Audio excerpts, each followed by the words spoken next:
What does it take for a woman to stand out and be heard within leadership? Okay. I'm laughing because I'm just thinking some of my colleagues might be thinking, gosh, she gets heard too much, but you can never be heard too much, I think. Well, I joined the senior leadership team when I went back from maternity leave. That's when I started it, at that sort of level. So straight in from having a year off with a young baby and dive straight in at that kind of level. And I think that is a message to women, because I think some women with young, children may feel, oh, I can't do it now, but it is possible. So being part of the senior team for 12 years, because my son is 12. So and I think the way that I got there are a number of things when I was reflecting on the question that I've done over the years. I've carved out my own pieces of career. I haven't waited for the organisation I've worked in to offer a particular post or a particular project. I've gone forward with my own ideas. And I think that would be a message about, forging forward your career, is don't wait for an advert.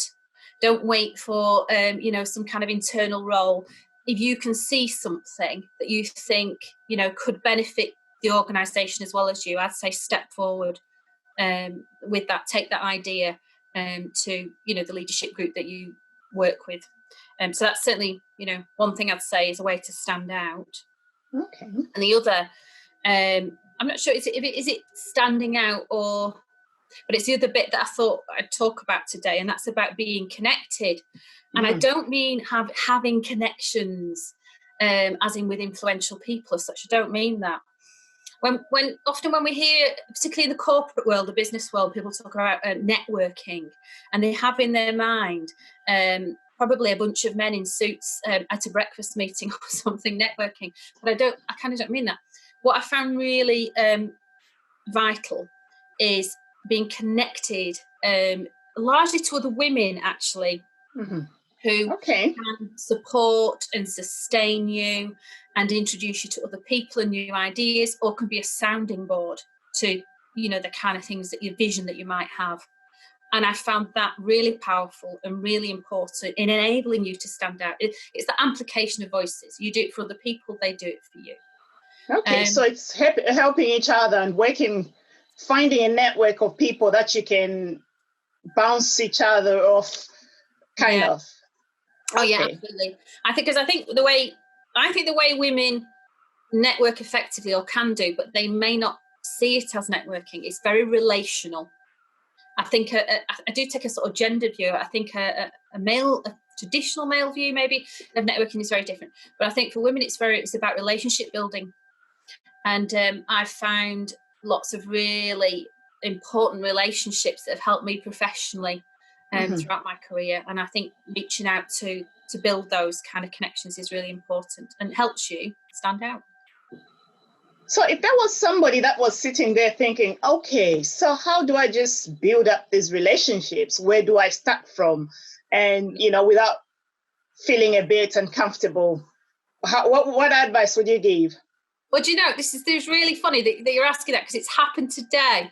So I, as you know, decided I'd throw myself onto LinkedIn. I hadn't been using LinkedIn very much. I use Twitter a lot for professional working, but I met you through LinkedIn.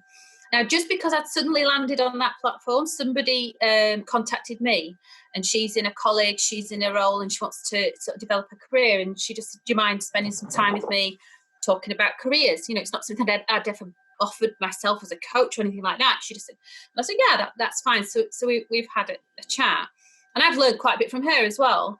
But I thought, gosh, she's really good. And she's the second person in 2 weeks to do that with me, just to reach out and ask. And I thought, that's really good. And I've learned from them, I should do that more. I've done it probably more with a network of people, but these were women who were just directly finding people and saying, can I talk to you? So I think that's brilliant. Go for it. And the places to find those, people you might want to talk to are social media platforms. It's interesting, because I'm just about doing my research now, and I was today is when I've been on LinkedIn for some time, and I do have quite a lot of connections, almost 10,000 connections. And I do get a lot of people coming, sort of like asking questions and things like that. And I think there's a system on LinkedIn where they look at your skills and they send you people with questions. So sometimes I respond to questions, I don't even know who's asking them, but they come up on my screen because I've probably volunteered to something like that. Yeah. But I've never really thought, for my own sake, to go and reach out to people. I have also been lucky enough, and I've got quite a few interim roles through LinkedIn where somebody just comes and say, oh, I'm looking for somebody to go and do this. Can you actually go and do it? And whatever. And then you interview, then you're in. And I've never really thought about the power of doing that. And now I'm in a position where I am needing to go and seek out people, certain types of people, so that I can interview them for my research. And I'm finding myself going to tick on, snooping on people more or less, which is like, you really thought about doing that. So thinking that the person I spoke to today, once we'd had a chat, I introduced her to a few practical things she could do. And then I just posted on Twitter, actually, and just said, can I introduce you to? And I posted what her interests were. And within seconds, she was being bounced all around all people in her field to just connect, be able to talk to people, connect with people. And that's what happens. So, I don't know where it'll go from there. I can't guarantee or anything. But at least it's a start. It is a start. Thank you very much. And thank you very much for giving us this time. And hopefully people will enjoy this as much as I'll enjoy going back through it. Thank you. Thank you, Rena.